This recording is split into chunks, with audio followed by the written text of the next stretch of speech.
are in. The battle for the title of this Halloween series was between Deacon's Diabolical Diamonds and Hollow Screen. Since these were both great titles, I decided to leave this up to you guys. So I left a poll up on my Instagram, and Hollow Screen ended up coming out on top.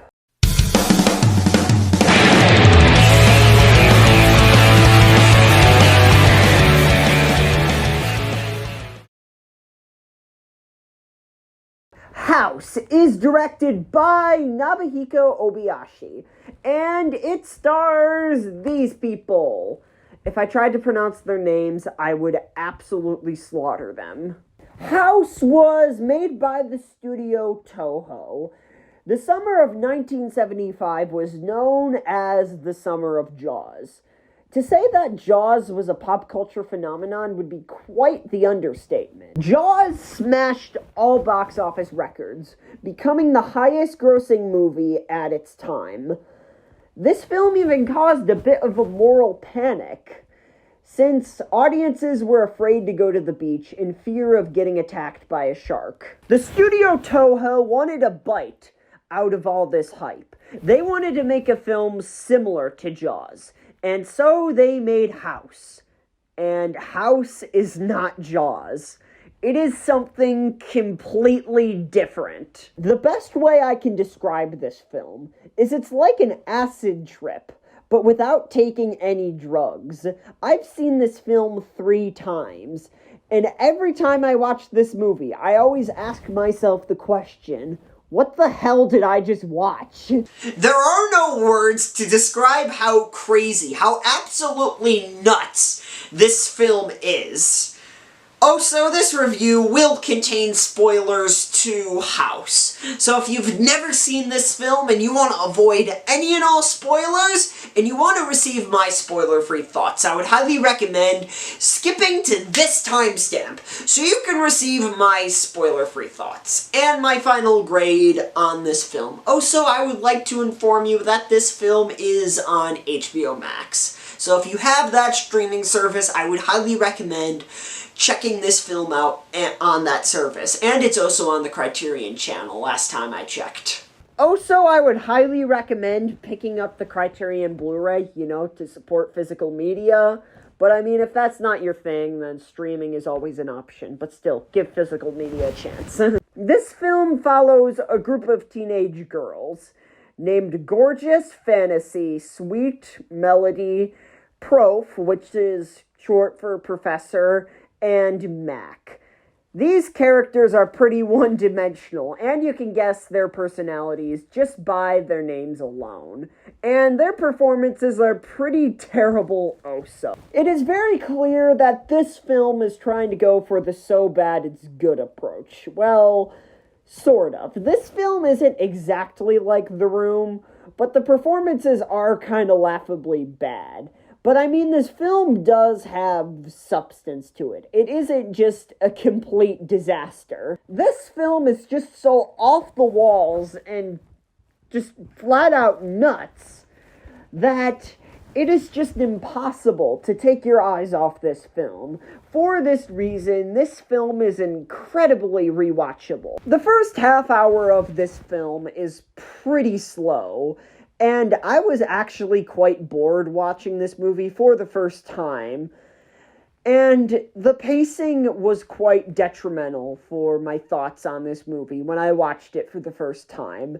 But I guess these issues have kind of ironed out a little bit, and I've been able to enjoy the first half hour, mostly because of the bad acting. The first act to this film is actually pretty cutesy. I was kind of put off by this when I watched this film for the first time, but I believe that this tone is actually pretty intentional. A big theme of this movie is the Japanese culture in a post-World War II world. Society in Japan, as you know, had become more cutesy, because after they had faced the horrors of war, they kind of put on this cutesy-like mask to hide all the scars that Japan as a nation had faced because of World War II. In this film, a cat controls all the maddening things that happen in this house. And every time the cat's eyes flash with a beam of light, something terrible happens. This is a reference to the blinding light that went off when the atomic bomb was detonated in Hiroshima. One of the defining features of this film are the various WTF moments. These moments include, and are not limited to, when the ant jumps in the fridge and starts dancing with the skeleton, and the cat starts meowing the theme to this movie.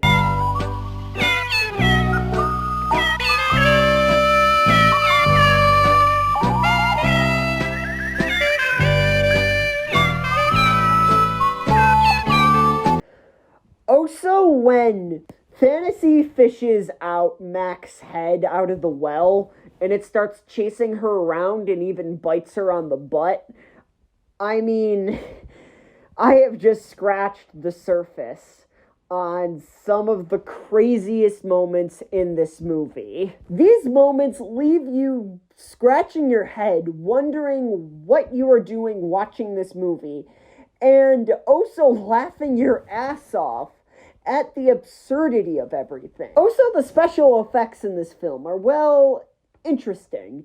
Do they look extremely dated? Yes, these special effects even looked dated back then. Star Wars came out the same year this movie did, and that film still looks great to today's standards. But realism was not the approach Obayashi was trying to go for.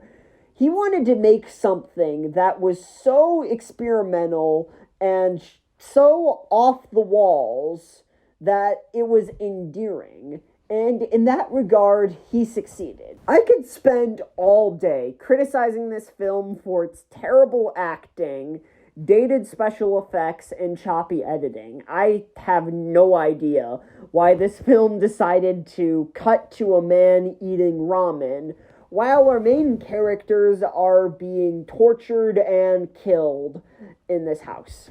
But there's this endearing quality to this film, a quality that just makes this film rewatchable and so memorable.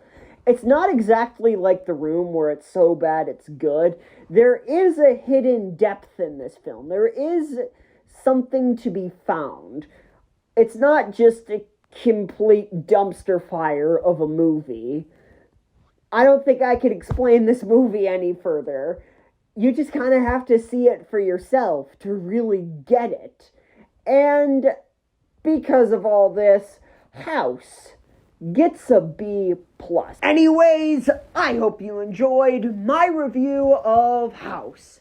And if you did, make sure to give this video a like. And if you want more content like this, hit the subscribe button and ring the bell notification so you can be notified every time I upload a new video. And shout out to Spawn and Scott Norwood. Thanks for watching.